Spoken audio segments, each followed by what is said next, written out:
I'm sorry, sorry. Psych.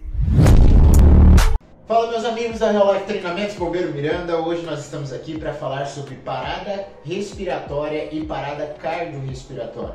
Um dos primeiros pontos, antes de nós vermos na prática como executar as manobras devidas, nós precisamos falar um pouquinho sobre o que é uma parada respiratória e o que é uma parada cardiorrespiratória.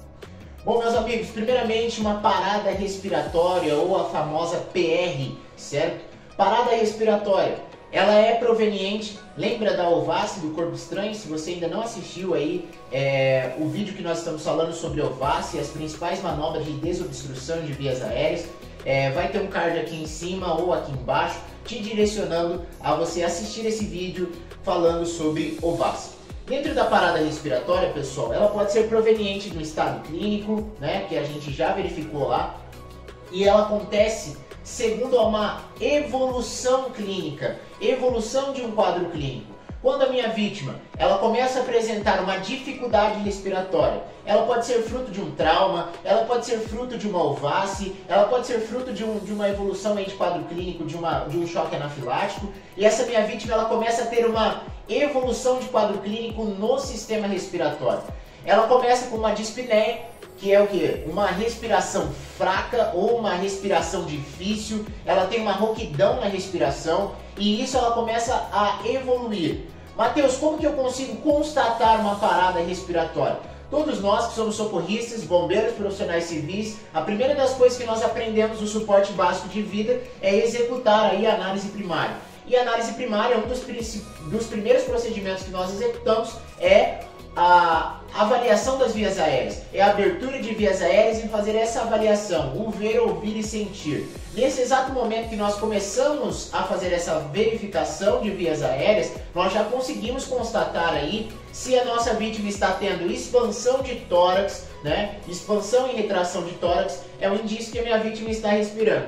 Quando eu estou ouvindo, eu estou vendo se ela vai ter uma respiração difícil ou não. Minha vítima ela pode estar respirando, porém a respiração dela pode ser difícil. Ela pode apresentar uma rouquidão, um chiado nesse movimento de respiração, né? E quando eu constatar isso, eu vou ter todos os cuidados e o acompanhamento dessas vias aéreas para entender e ficar acompanhando se essa vítima vai parar a respiração ou se ela só está apresentando essa rouquidão, tá? Dentro das possibilidades, dentro do suporte básico de vida, as únicas coisas que nós conseguimos fazer aí para dar uma sobrevida a vítimas que estejam aí com dificuldade respiratória, a dispneia, são o que? O ofertamento de ar e identificar as obstruções, né? Se há obstruções, se identificar se é um quadro clínico, se é um choque anafilático, a gente vai identificar e vamos fazer o ofertamento de ar. Se for possível, executar as manobras para desobstruir essas vias aéreas e melhorar essa respiração, nós vamos fazer, certo, pessoal? Quando a gente fala aí da parada respiratória, nós também precisamos identificar os sinais e sintomas que uma parada respiratória apresenta. Primeira coisa, estamos lá na avaliação, na análise primária. Começamos a identificar lá, fazer o ver, ouvir e sentir. Comecei a contar no meu relógio se eu não tenho um oxímetro 60 segundos. Deram 20 segundos, minha vítima não apresenta movimentação de expansão e retração de tórax. Mateus, o que significa isso? Significa que a sua vítima está em apneia, ausência de respiração. Ausência de respiração, parada respiratória, certo? Prestem bastante atenção porque é aqui que mora a diferença de parada respiratória para parada cardiorrespiratória. Você pode chegar numa cena, em um atendimento, e encontrar uma vítima que ela esteja ausente na respiração, porém está presente os batimentos cardíacos, certo? Então é comum isso. Nunca vai acontecer o inverso. Você chegar no local, o coração estar parado e o sistema respiratório estar funcionando. Isso não acontece, pessoal, certo? Sempre pode acontecer o inverso, e estar ausente a respiração e presente os batimentos cardíacos.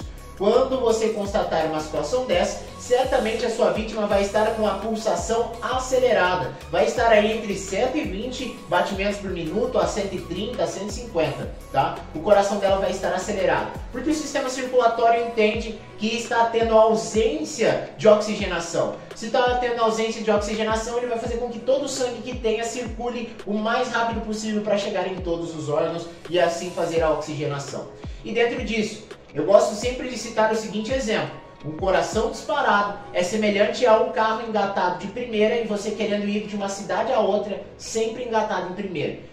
Está forçando o motor. Você está forçando o motor principal aí do sistema circulatório. E certamente, quando você fizer isso com o seu carro, ele vai andar uma quantidade de tempo. Mas forçando, vai chegar uma hora que ele vai parar. E aqui que mora a diferença entre parada cardiorrespiratória e parada respiratória. Parada respiratória, sistema respiratório ausente, não há expansão e retração de tórax, né? Quando eu tenho uma parada cardiorrespiratória, o sistema respiratório para de funcionar e o sistema de pulso, ou seja, o coração também para a sua funcionalidade. E dentro dessas operações, nós conseguimos identificar, Matheus, uma parada respiratória, o que eu faço? Vou aplicar ventilação através aí da Pocket Mask e do BVM. Se você está em um lugar aí público ou onde possui um ambulatório, certamente você vai ter o apoio aí também do cilindro de oxigênio, o ofertamento de ar por pressão positiva. Certo, pessoal? Então, dentro dessas visões, nós conseguimos identificar uma parada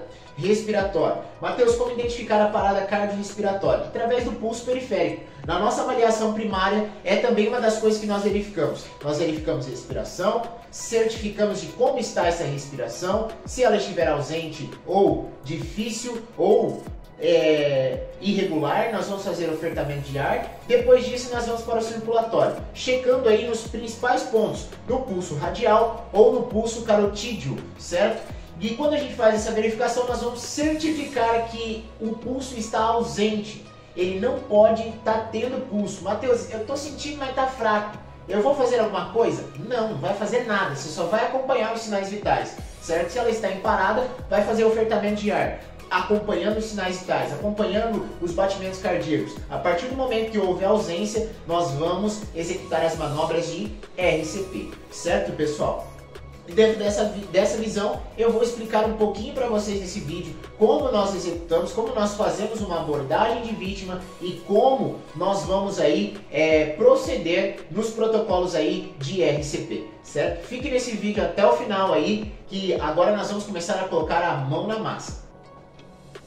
Amigos, dando continuidade à nossa videoaula, vamos aprender aqui como fazer os procedimentos aí de RCP, certo? Então, nossa vítima aí ao solo, certamente o primeiro procedimento que você deve fazer aí ao constatar uma parada cardiorrespiratória, você deve posicionar a sua vítima ao solo, em um plano rígido, certo?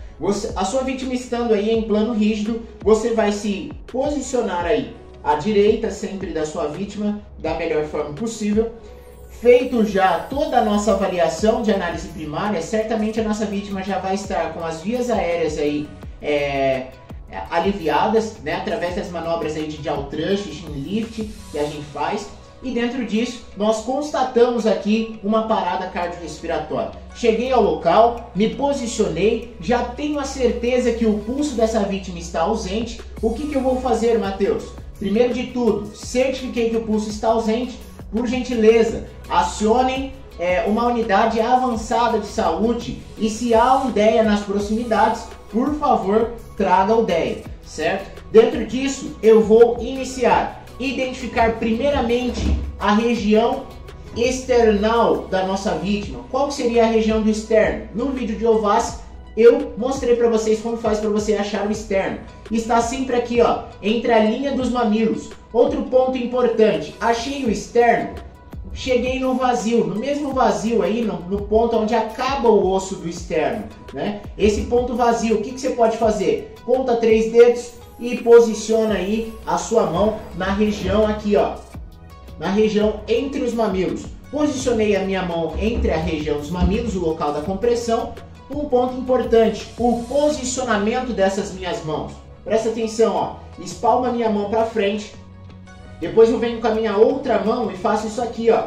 Puxo os meus dedos para trás, tá? O intuito não é você fazer a compressão com a mão espalmada na sua vítima. O intuito é você fazer a compressão com a parte do calcanhar da sua mão, certo? A região do calcanhar da sua mão é que você vai posicionar nessa região do externo com o seu corpo reto, né? Com a sua coluna reta, você vai se posicionar e o que vai fazer os movimentos é expressamente o seu tronco, que vai impulsionar para frente e vai fazer a compressão na sua vítima, certo, pessoal? Nunca jamais são os braços fazendo esse movimento, ó, abertos, certo? Não são os braços que movimentam, é o seu tronco que você vai impulsionar para frente e os braços inteiramente esticados.